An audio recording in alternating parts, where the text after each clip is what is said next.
Before you speak your next word, pause. How many times have you said something you later wish you could take back? Words have power. They can heal or they can harm. The truth is, real wisdom begins in silence. When you open your mind before your mouth, you don't just speak, you uplift, you inspire, and you lead with understanding. Step 1, pause before you speak. In a world that moves fast and talks even faster, the art of pausing before you speak has become rare, almost forgotten. Yet, in that small pause lies the difference between chaos and calm, regret and respect, reaction and response. Most people speak before they think because silence feels uncomfortable, as if being quiet for a second means losing control. But in truth, silence is not weakness. It's power in its purest form. That single moment of stillness before words leave your lips is where wisdom gathers its strength. It's the space where your emotions settle and your mind has time to catch up with your heart. When you pause before speaking, you reclaim control over yourself. Instead of letting anger, pride, or impulse drive your words, you allow reason and kindness to take the lead. Think about how many arguments, misunderstandings, and broken relationships could have been avoided if only someone had taken a breath before responding. The pause isn't just about holding back words. It's about holding back damage. It's about creating room for better thoughts to form. Because once a word leaves your mouth, it doesn't vanish. It settles somewhere in someone's mind, someone's memory, or someone's pain. Pausing also shows maturity. It says, I value understanding more than being right. It says you care enough to listen, to reflect, to choose peace over ego. People who pause before speaking radiate calm confidence. They don't rush to prove themselves. They allow their thoughts to shape their truth. They understand that the most powerful voices are not the loudest. They are the ones that speak with intention. When you give yourself time to think, you not only protect others from your unfiltered emotions, but you also protect yourself from regret. That moment of pause is where transformation begins. It's where the impulsive becomes intentional and the ordinary becomes wise. It's a reminder that you don't have to fill every silence sometimes. Silence itself speaks louder than words. And in that quiet space, your thoughts refine themselves, your emotions soften, and your words gain purpose. So the next time your heart races to speak, take that pause. It may only last a second, but that second can change everything. The tone of a conversation, the direction of a relationship, and even the peace within your own soul. Step 2, think with empathy.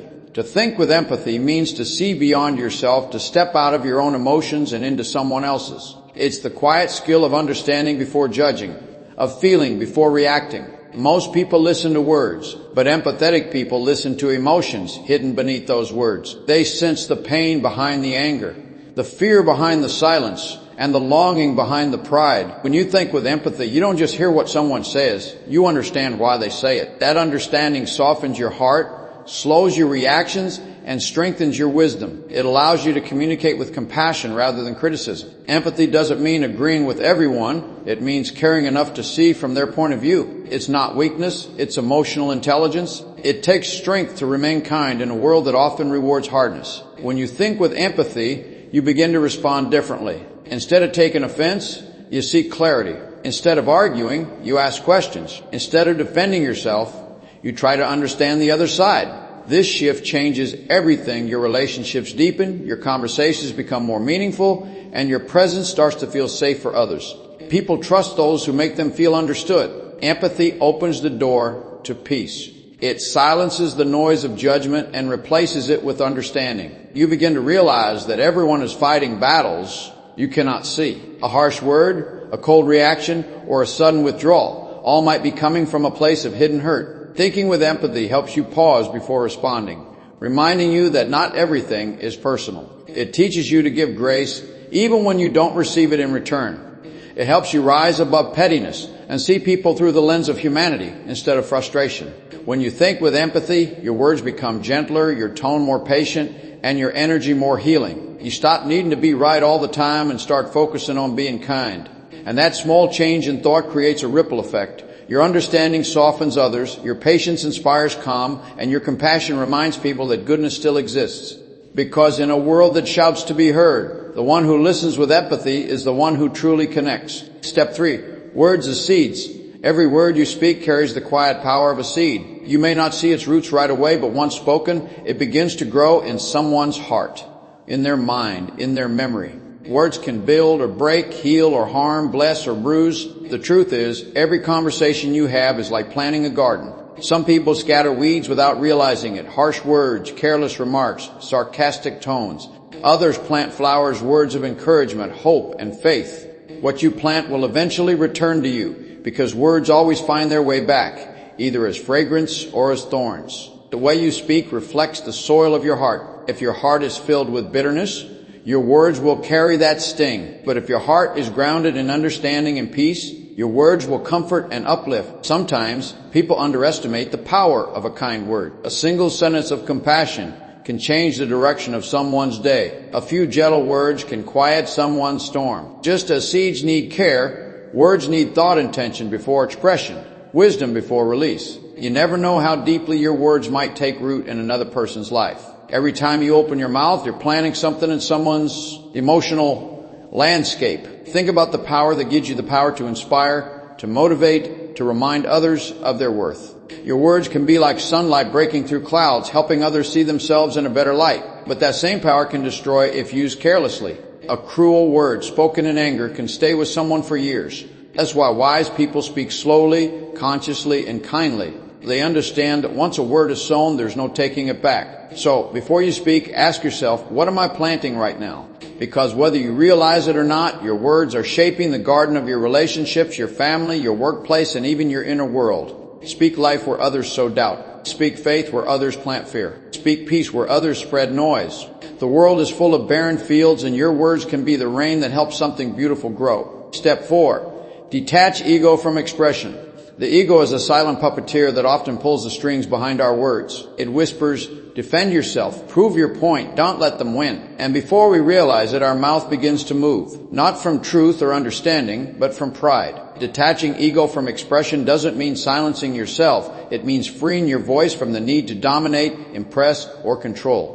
It's learning to speak without the hidden agenda of validation. When you remove ego from your words, what remains is honesty, humility, and a tone that heals instead of hardens. Most conflicts don't begin because of what is said. They begin because of how it's said. And ego almost always poisons the tone. When you speak from ego, your goal is to win the argument. When you speak from wisdom, your goal is to find understanding. That difference is everything. Ego loves to interrupt, to shout louder, to get the last word. It thrives on comparison and superiority, always searching for proof that it's right. But when you let go of ego, you start listening differently. You don't listen to reply. You listen to understand. And in that listening, your words soften. Your language becomes thoughtful, your tone patient, your presence peaceful. Detaching ego allows the truth to come forward in its purest form, without being dressed in arrogance or fear.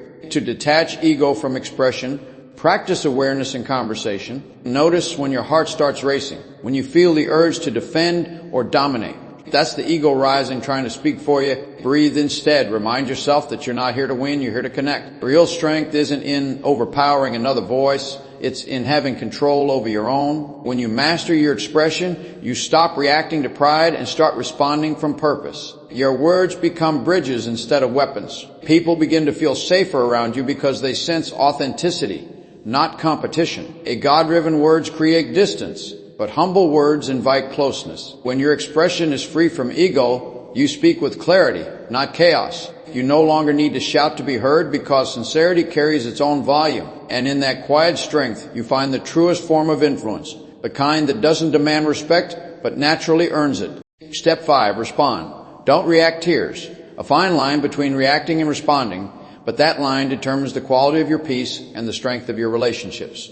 A reaction is impulsive. It's raw emotion bursting out before thought has a chance to guide it. A response, however, is deliberate. It comes from reflection, from wisdom, from the calm center of your being. Most of the time, when someone says something that hurts or challenges us, our natural instinct is to react. The ego flares up, emotions rise, and words come rushing out. But those words, spoken in the heat of the moment, rarely bring understanding or resolution. They add fuel to a fire that could have been extinguished with patience. Responding means giving yourself permission to pause.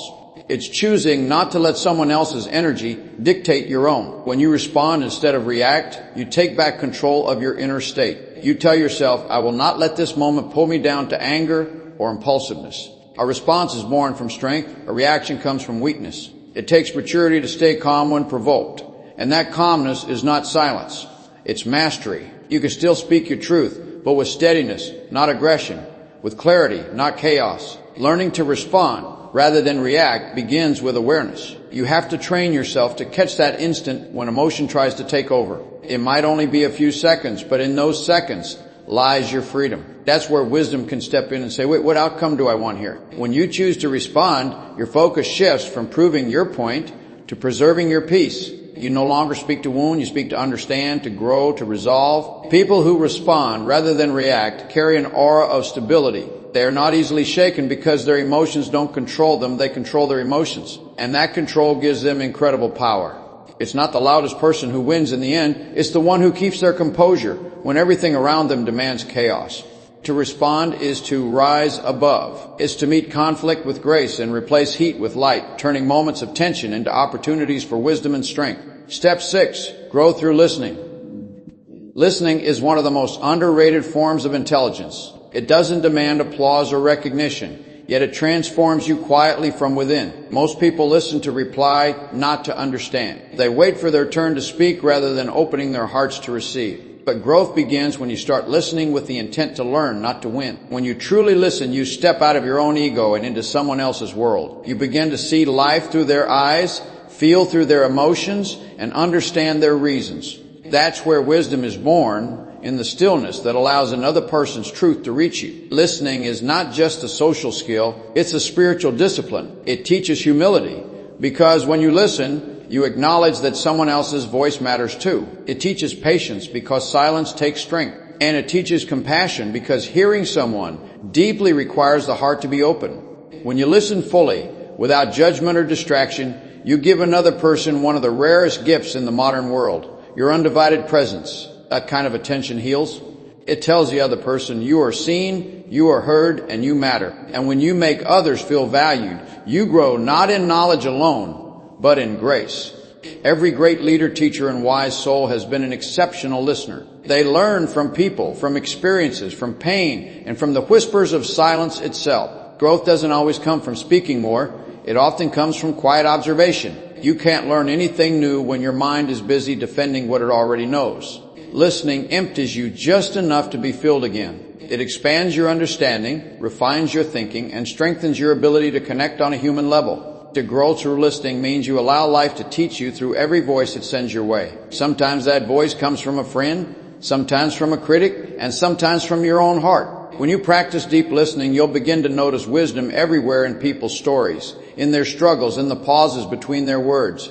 Listening shapes you quietly, making you wiser, calmer, and more grounded, because every time you truly listen, you plant a seed of growth within yourself, a seed that blooms into understanding, patience, and strength. So, before you rush to speak, pause, think, and listen. Let your mind lead your mouth. Let your words reflect wisdom, not impulse. Remember, every word you speak builds a bridge or burns one. The choice is always yours.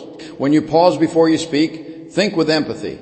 Plant words like seeds of kindness. Detach ego from expression. Respond instead of react, and grow through listening. You don't just communicate better, you live better. You become the kind of person whose presence calms the room, whose words carry weight, and whose silence speaks peace. The world doesn't need more noise. It needs more minds that think before they speak, and more hearts that mean what they say. Be that voice of calm, that voice of reason, that voice that inspires others to open their minds before their mouths.